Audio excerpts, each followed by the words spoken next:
अस्सलाम वालेकुम। मैं सुफीज़ा मुझ इस्लाम और मेरे पास ये तज़किरतुल औलिया की किताब है। इस किताब में मैं जो आपको पढ़कर सुनाऊंगी उसका टॉपिक है हज़रत अबुल कासिम नज़र आबादी रहमतुल्लाह अलैह के हालात व मनाकिब। औज़ु बिल्लाहि मिनश शैतानिर रजीम, बिस्मिल्लाहिर रहमानिर रहीम। तारुफ़: आप वाकिफ़े रमूज़े इश्क व मारिफत और शौक़ व मोहब्बत के बहरे बेकिनार थे। उसके अलावा आपको तमाम उलूम पर मुकम्मल उबूर हासिल था और हदीस के मौजू पर आपकी बेशुमार तसानीफ है। तमाम लोग आपको साहिबे सिलसिला बुजुर्ग तसव्वुर करते हैं। हज़रत शिबली के बाद आपको खुरासान का उस्ताद तस्लीम करते थे। आप हज़रत शिबली से बैयत थे और बहुत से बुजुर्गों से शर्फ़ नियाज भी हासिल किया।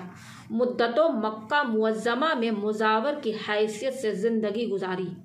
हालात: आपके ज़द व वस्त का यह आलम था कि एक मर्तबा काबा के नज़दीक आग रोशन देखकर उसी का तवाफ़ शुरू कर दिया और जब लोगों ने उसकी वजह पूछी तो फरमाया कि मैंने अल्लाह ताला को बरसों काबा में तलाश किया लेकिन नहीं मिला और अब यहाँ भी उसके जुस्तजू में आया हूँ, शायद वह यहाँ मिल जाए, और उसके जुस्तजू में अपने होश व हवास खो बैठा हूँ। यह जुमले सुनकर लोगों ने आपको निशापुर से निकाल दिया। आपने एक दिन किसी यहूदी से यह सवाल किया कि मुझे खरबूजा खरीदने के लिए निस्फ दांग रकम दे दो, लेकिन उसने झिड़क दिया। उसके बावजूद भी उसके पास 3-4 मरतबा जाकर अपना सवाल दोहराया, मगर वह हमेशा तल्ख कलामी से जवाब देता रहा।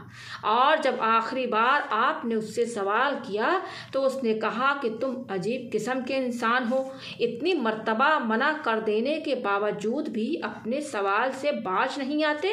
आपने फरमाया कि अगर फुकरा इतनी सी बात पर खौफ ज़दा हो जाए तो उनको आला मदारिज कैसे हासिल हो सकते हैं।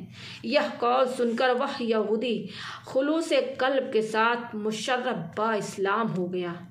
एक मर्तबा आपने काबा के अंदर कुछ लोगों को मशगूल गुफ्तगू देखकर लकड़ियां जमा करनी शुरू कर दी और जब लोगों ने उसकी वजह पूछी तो फरमाया कि मैं आज काबा नजरे आतिश किए देता हूँ कि लोग खुद ब खुद अल्लाह के साथ मशगूलियत हासिल कर सकें। एक मर्तबा आप हरम के अंदर थे और तुंद व तेज़ हवा के झोंकों से हरम के पर्दे हिलने लगे। आपको यह मंजर बहुत अच्छा मालूम हुआ और अपनी जगह से उठकर पर्दा पकड़कर फरमाया कि गुफ्त एराना उरू से सरफराज दरमिया तो की बनिश्ता बनास। ऐ पर्दे, तूने जो खुद को दुल्हन की तरह आरास्ता किया है, बता कि तेरे अंदर कौन साहिबे नाज जलवा फरमा है, जबकि मखलूक शिद्दत प्यास और गर्मी की वजह से बबूल के पत्तों की तरह तबाह है। ऐ हरम, अगर तुझको अल्लाह ताला ने एक मर्तबा बैती फरमाया है तो 100 मर्तबा अब्दी भी फरमाया है। आपने तवक्कुल अल्लाह 70 हज किए और एक मर्तबा सफ़र हज के दौरान एक कुत्ते को भूख से निढाल देखकर फरमाया कि है कोई जो एक रोटी के मुआवजा में मुझसे 40 हज का सवाब खरीद ले। यह सुनकर एक शख्स ने हामी भरते हुए आपकी खिदमत में एक रोटी पेश कर दी और आपने 40 हज का सवाब उसके नज़र कर दिया और रोटी लेकर आपने उस फाका ज़दा कुत्ते को खिला दी।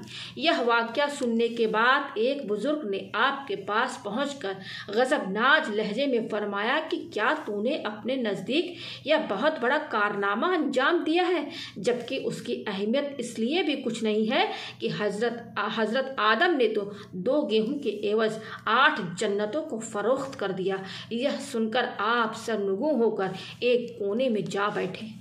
एक मर्तबा मौसमे गर्मा में जबले रहमत पर आपको तेज बुखार आ गया।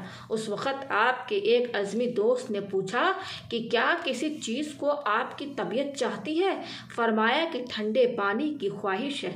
यह सुनकर वह इसलिए बहुत परेशान हो गया कि गर्मी के मौसम में सर्द पानी कहाँ से लाऊं। फिर भी एक आब खोरा लेकर पानी की जुस्तजू में चल पड़ा।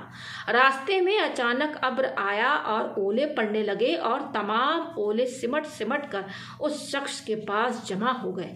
यह देखकर उसने समझ लिया कि यह सब आप ही की करामात का ज़ुहूर है और तमाम ओले आब खोरे में जमा करके आपके सामने पेश कर दिए। और जब आपने सवाल किया कि मौसम गर्मा में तुम यह सर्द पानी कहाँ से ले आए, उसने जब पूरा वाक़या बयान कर दिया तो आपको ख्याल पैदा हुआ कि यह सिर्फ मेरी करामत की वजह से हुआ है।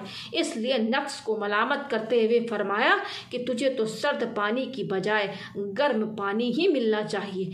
एक मर्तबा दौराने सफ़र जंगल में आपको बेहद थकान महसूस हुई, लेकिन इत्तफाक से जब चांद पर आपकी नज़र पड़ी तो उस पर यह लिखा हुआ देखा, फस यखफ़ी कहूमुल्लाहु, यानी अल्लाह तुम्हारे लिए काफ़ी है। यह देखकर मुझ में कुव्वत आ गई, जिसकी वजह से बहुत तक़वियत पहुँची।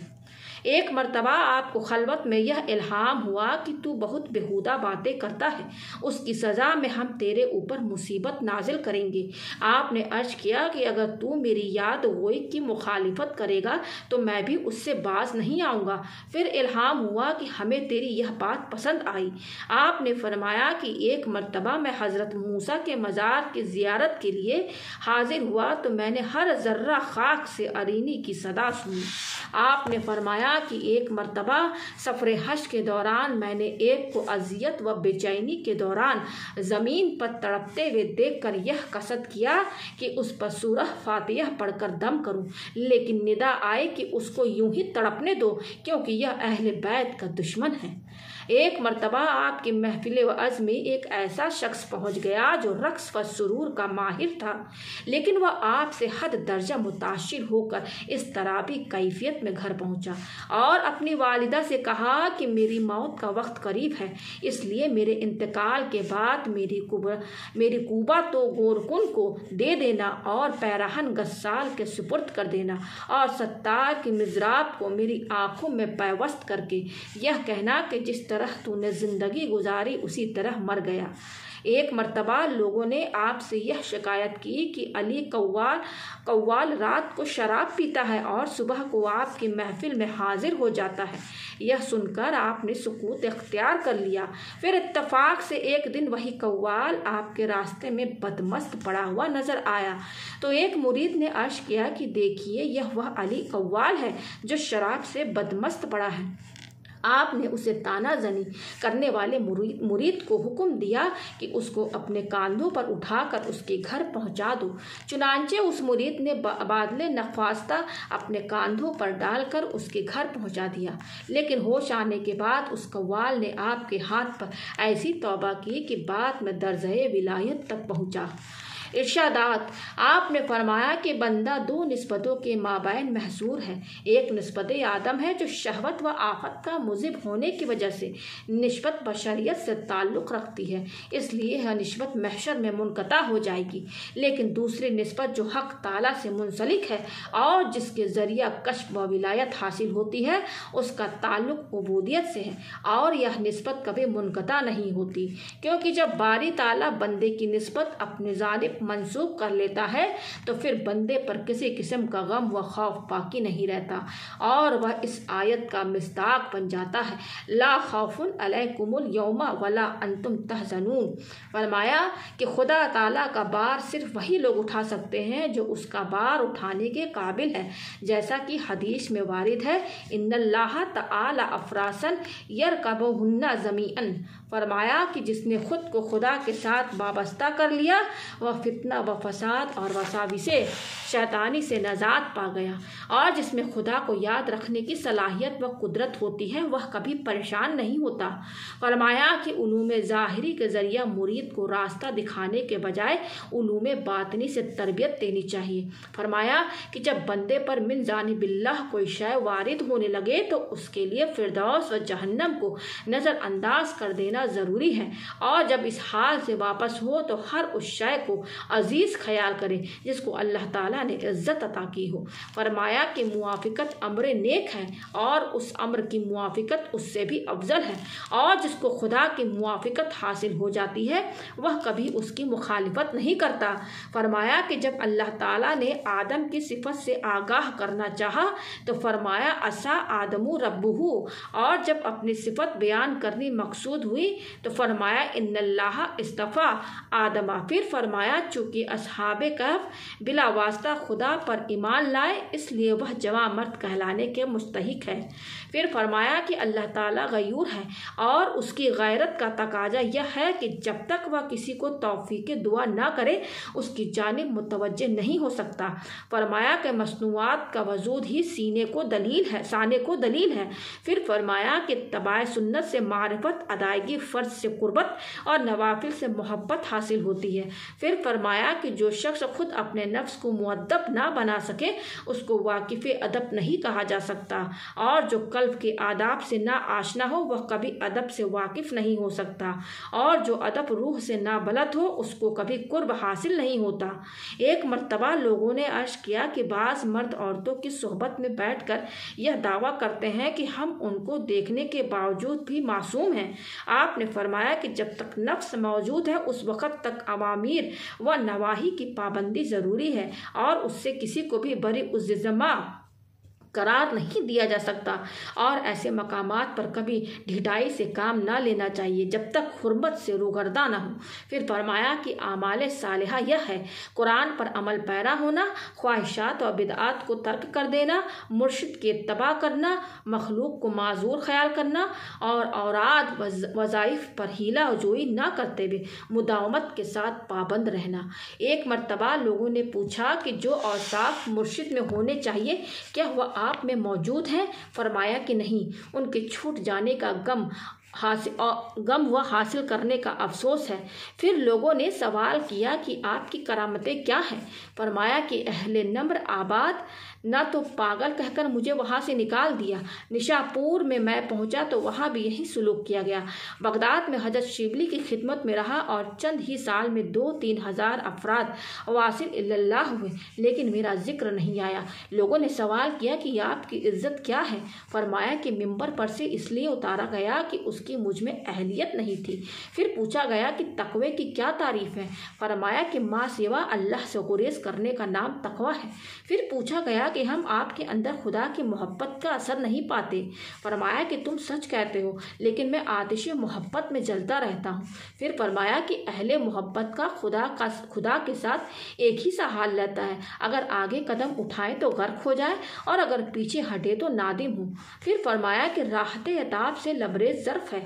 फिर फरमाया कि हर शय के लिए एक कुव्वत हुआ करती है, लेकिन रूह की कुव्वत सिमा है। फरमाया कि कल्ब जो कुछ हासिल करता है उसकी बरकतें जिस्म पर जाहिर होती हैं और रूह जो कुछ हासिल करती है उसकी बरकतें कल्ब पर वारिद होती हैं।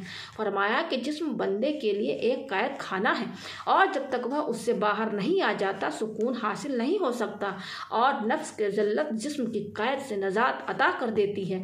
फिर फरमाया कि इब्तिदा में तो याद इलाही की तमीज़ बाकी रहती है, लेकिन इंतहा में यह तमीज़ भी ख़त्म हो जाती है।